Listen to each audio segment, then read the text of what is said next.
Drogas, cárteles, armas y ocultismo. No son cosas que con frecuencia se unan. De hecho, para serte sincero, es muy poco común que los cárteles terminen vinculándose a este tipo de circunstancias.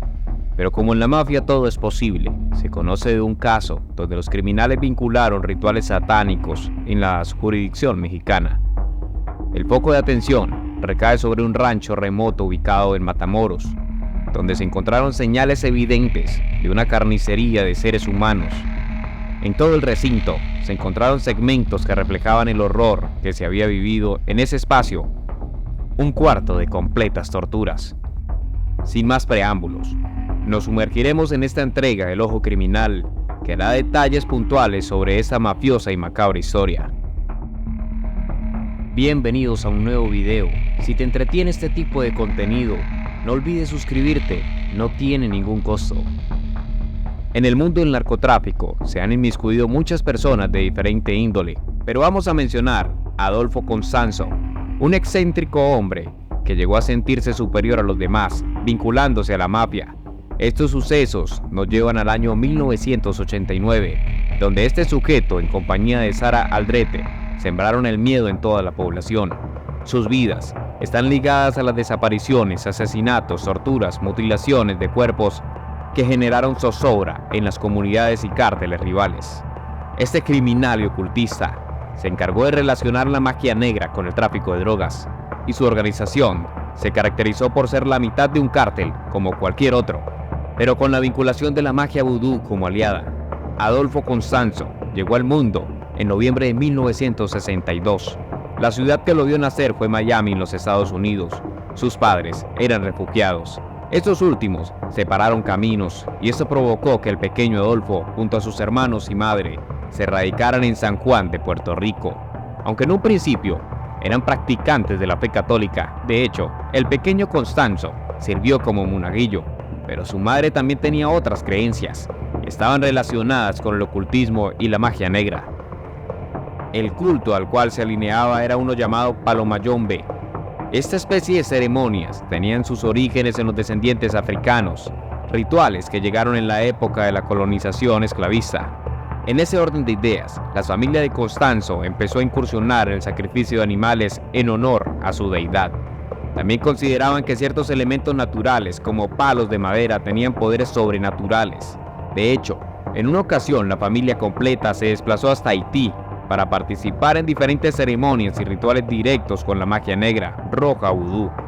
Y es aquí cuando Constanzo tendría el primer contacto con las drogas, pues en el ritual se vinculaba el consumo de diferentes sustancias alucinógenas, pues se consideraba que en este trance podrían tener revelaciones impactantes. En la práctica, esta doctrina empezó a incursionar en la vida delictiva, pues practicaba actos de vandalismo y realizaba algunos hurtos y participaba en el microtráfico. Realmente su madre tuvo mucho que ver en el curso que tomaría la vida de su hijo, pues ella, fiel creyente de sus ideas, se encargó de recalcarle al pequeño Constanzo que era un privilegiado espiritual, que sería un líder respetado, pues afirmaba que tenía poderes sobrenaturales y una relación directa con Belcebú, pues el niño había tenido revelaciones que le hablaron de la muerte de un expresidente de los Estados Unidos en la época de 1980. En la etapa de la juventud, Constanzo empezó a interactuar con un sacerdote de su culto ocultista.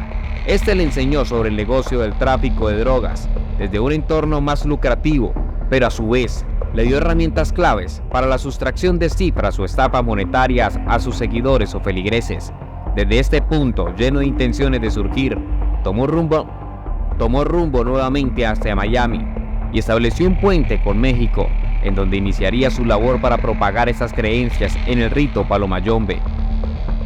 Creó como cuna de su culto el Distrito Federal, donde practicaba la adivinación y empezó a conseguir la aprobación de muchas personas dedicadas a la delincuencia y prostitución. Esto le facilitó un reconocimiento que prontamente convirtieron en adeptos a su espiritualidad. Estos seguidores prácticamente se convertirían en sirvientes que estarían dispuestos a hacer lo que su líder les encargara.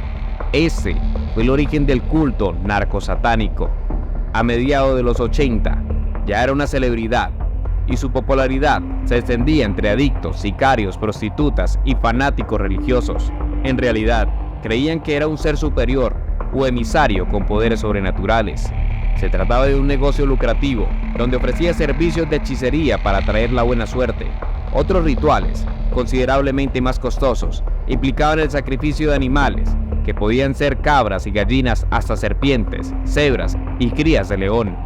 La secta dirigida por Constanzo se asentó en Matamoros, una zona fronteriza del estado de Tamaulipas, reconocida por su continuo flujo de viajeros internacionales. En este lugar, Constanzo y sus adeptos establecieron su base en una hacienda ubicada en las afueras de la ciudad.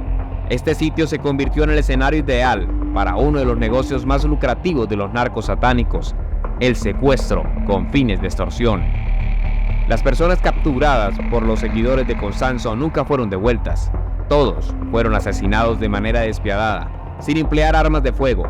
El método preferido involucraba la mutilación y el desangramiento a través de cortes con cuchillos. En este punto de la historia, es crucial presentar a la otra líder espiritual de este grupo de torturadores satánicos, la madrina, responsable de numerosos asesinatos y rituales que involucraban restos humanos y grandes cantidades de cocaína. Cuando Adolfo Constanzo llegó a Matamoros, conoció una joven de poco más de 20 años que tenía un profundo interés en el vudú y la magia negra. Su nombre era Sara Aldrete y pronto abandonó sus estudios universitarios para dedicarse por completo a la secta narcosatánica que Constanzo había establecido en esta ciudad. Rápidamente, Sara se convirtió en una figura de autoridad dentro del grupo, liderando los sacrificios humanos y la preparación de comidas supuestamente mágicas, hechas con carne humana. Su influencia se debía a las creencias de Constanzo de que el éxito criminal dependía de las invocaciones realizadas con los cerebros de los hombres educados, universitarios o jóvenes intelectuales.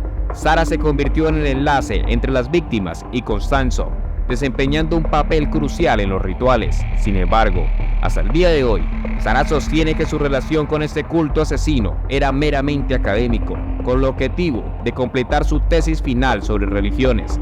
Estaba estudiando antropología y trabajábamos en un proyecto final sobre religiones. Conocí a Adolfo de Jesús Constanzo en 1987. Esta es la afirmación que ella realizó. Hace casi 40 años, 7 personas fueron halladas muertas sin cerebros, dedos, oídos y sin la columna vertebral. Aunque la mutilación es común en la violencia narco actual, en ese entonces era inusual y parecía sacada de cuentos de terror con creencias oscuras. Estos crímenes, sin embargo, ocurrieron en algunas de las ciudades más concurridas de México. Las víctimas eran atraídas por los miembros jóvenes de la secta, que conocían a viajeros en bares y discotecas. Les prometían una noche de sexo y drogas y los llevaban a casas abandonadas o ranchos aislados, donde eran robados, violados, torturados y finalmente asesinados tras horas de tormento. Sara Aldrete también estaba encargada de reclutar miembros para el clan de discípulos, y para ello no empleaba la violencia, sino la persuasión y el cine. Reclutaba personas enseñándoles diferentes películas y hablándoles sobre los diferentes rituales y sacrificios que en su culto practicaban. En las investigaciones, se documentó que Constanzo solía abusar sexualmente de sus rehenes como parte de su control satánico. Siendo bisexual, atacaba tanto a hombres como a mujeres. Después de matar a las víctimas, usaba su piel, carne y huesos para ofrendar a su deidad. Para los rituales más poderosos, utilizaba una ganga, una olla de la religión Palomayombe, donde cocinaba personas y animales. Constanzo convenció a sus seguidores de que beber un caldo hecho con partes humanas les haría invisibles para escapar a la justicia, una creencia que aprovechaba su capacidad de manipulación. Este tipo de convicciones, aunque antiguas, fueron utilizadas por Constanzo para transformar a sus seguidores en creyentes fanáticos. Así, su figura se asemejaba más a la de líderes como Charlie Manson que a un simple narcotraficante, combinando crimen organizado, tráfico y consumo de drogas y promesas de poderes sobrenaturales otorgados por Satanás. Constanzo construyó un ejército de fanáticos. Los asesinatos de los narcosatánicos se hicieron cada vez más frecuentes y para 1989 llamaron la atención de las autoridades. La gota que colmó el vaso fue el secuestro y asesinato de un estudiante norteamericano de 21 años de la Universidad de Texas que había ido de vacaciones a México. Cuando su familia perdió contacto con él, se hicieron denuncias y el gobierno mexicano enfrentó presión de Estados Unidos para encontrarlo. La pista que desmanteló el culto surgió de una detención vehicular el 9 de abril de 1989. cuando dos seguidores de los narcosatánicos, Sergio Martínez Salinas y David Serna Valdés, fueron detenidos por exceso de velocidad y posesión de marihuana. Las autoridades pronto se dieron cuenta de que habían capturado a dos de los criminales más buscados del país. Tras un intenso interrogatorio, los detenidos llevaron a la policía al rancho Santa Elena, donde se realizaban los rituales más horrendos. Los investigadores encontraron la ganga o la olla utilizada para los rituales. Este lugar era un importante punto de encuentro de la secta, donde al menos 14 personas, desde adultos hasta adolescentes, habían sido torturados y asesinados. Las víctimas eran atraídas como promesa de cocaína o dinero a cambio de trabajos sexuales. Comparte tus opiniones en la caja de comentarios. Puedes darle like, suscribirte y activar la campana de notificaciones. Así no te perderás de los próximos videos. Nos vemos en el siguiente.